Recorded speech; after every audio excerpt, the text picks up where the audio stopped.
To start our reflection this morning, let us go back to the gospel.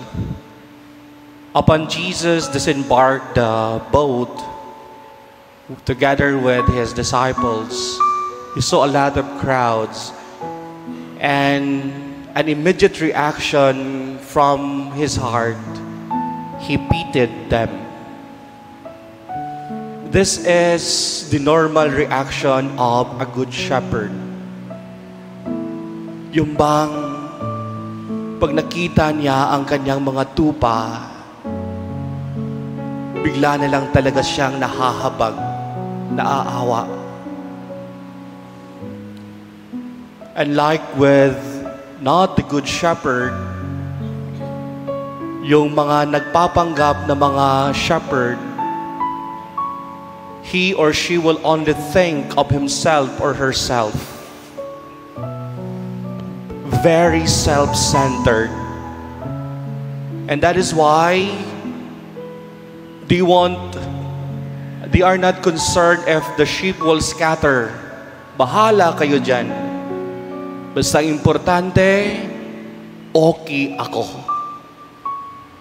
But our good shepherd, our Lord Jesus Christ, klarong-klaro, he has concern for the sheep. Kaya bigla na lamang siyang naawa sa kanila. Kayo ay nanay at tatay. Kayo rin ay mga shepherd. Every time na nakikita ninyo ang inyong mga anak, ano ba ang nasa puso ninyo? Galit? Puot? Dahil matigas ang ulo? Or nandun yung pagkahabag na kahit na ang anak ko ay suwael, na kahit na ang anak ko ay tamad, meron pa rin akong pagkahabag sa kanya. And a good shepherd, my dear friends, will always unite his sheep.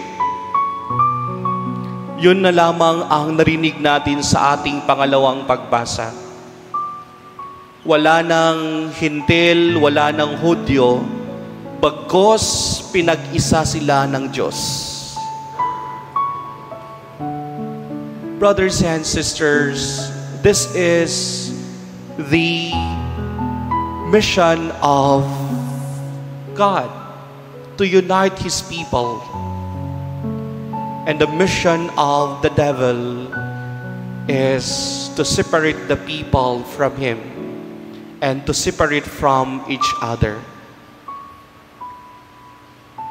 Kaya nga mga kapatid, magandang tanungin natin ang ating sarili. Ako ba yung tao na nagdadala ng unity? O ako yung taong nagdadala ng separation? Every time na pumupunta ako sa isang grupo, ang nangyayari, nagkakaproblema kaagad.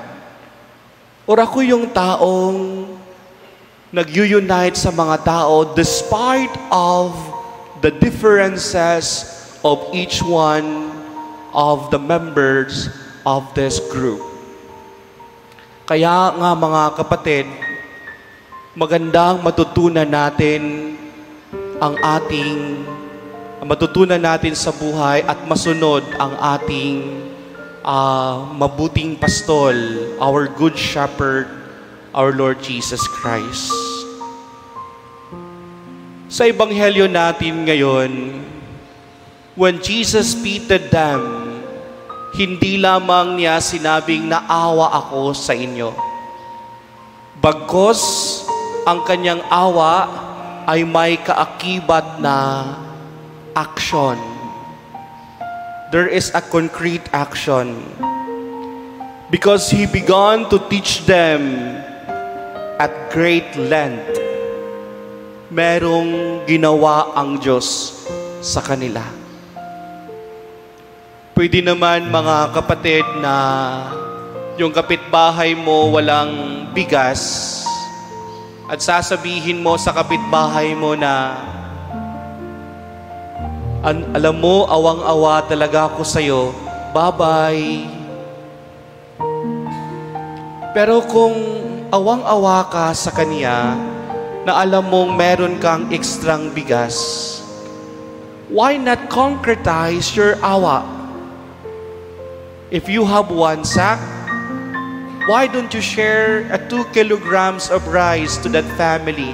Sasabihin mo, alam mo pre, itong 2 kilong bigas, sana pagdamutan nyo ito sa gabing ito para may makain ang pamilya mo. That is a concrete mercy, awa natin sa ating kapwa. Hindi lamang yung sasabihin natin, naaawa ako sa iyo at wala man lang akong nagawa. Kaya sana nawa dito sa ating parokya, yung concern natin sa isa't isa must be put into action. Hindi lang sasabihin natin na naaawa ako sa iba at wala naman akong ginagawa. And we ask ourselves, Father, paano ko gagawin? Mahirap lamang ako. Remember, little things count. Little things count. Hindi kailangang extraordinaryong gawa para mapakita natin ang ating awa. Isang simpleng gawa para sa ikabubuti ng iba. That is enough already, my dear friends, to concretize our mercy to our brothers and sisters. The Good Shepherd, my dear friends, ay tinitingnan niya kung ano ang ikabubuti ng kaniyang mga tupa. Hindi lamang niya tinitingnan kung ano ang ikakabuti sa kaniyang sarili. A good shepherd always thinks for other people. Kaya magandang tanungin natin ang ating sarili, self-centered ba ako na tao? O ako yung taong other-centered na iniisip ko ang kapakanan ng bawat isa? And the best example of a good shepherd sa tingin ko ay ang mga nanay at tatay. Pag naging nanay ka, hindi mo na iisipin kung ano ang para sa'yo. Iisipin mo na ang kapakanan ng iyong anak. Kung naging tatay ka, hindi mo na iisipin kung makakabili ka ba ng bagong sapatos. Iisipin mo na ngayon kung mabibilhan mo ba ng sapatos ang iyong anak. Ganon, mga kapatid, ang isang good shepherd. Our good shepherd, my dear friends, our Lord Jesus Christ, He even offered His life for all of us on the cross. Pagbibigay ng sarili hanggang sa kamatayan dahil sa Kanyang pagmamahal sa atin. Nawa masundan natin ito dahil alam natin na pag sinunod natin ito, this is one way of saying that I am following the Lord most intimately, very close sa Kanya.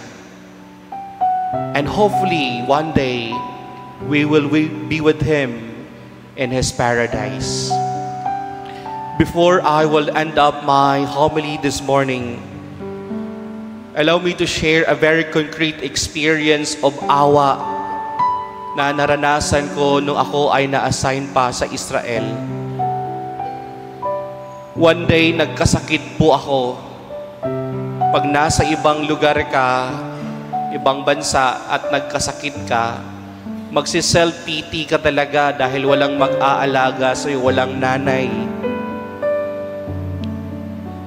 Hindi ako kumain ng almusal, hindi ako kumain ng tanghalian dahil walang gana. And during dinner time, may narinig akong katok sa pinto. And I saw Father Benzen, yung pari ditong Indiano na na-assign, na nagdala ng lugaw. At sabi niya sa akin, kumain ka para naman bago ka matulog, may laman ang tiyan mo. At uminom ka ng gamot para bukas okay ka na. A simple gesture of concern, a simple gesture of love is a very concrete expression that we are followers of Christ. As I have told you, little things count. Hindi kailangang malaki para masabi nating nakagawa tayo ng mabuti sa iba. Amen.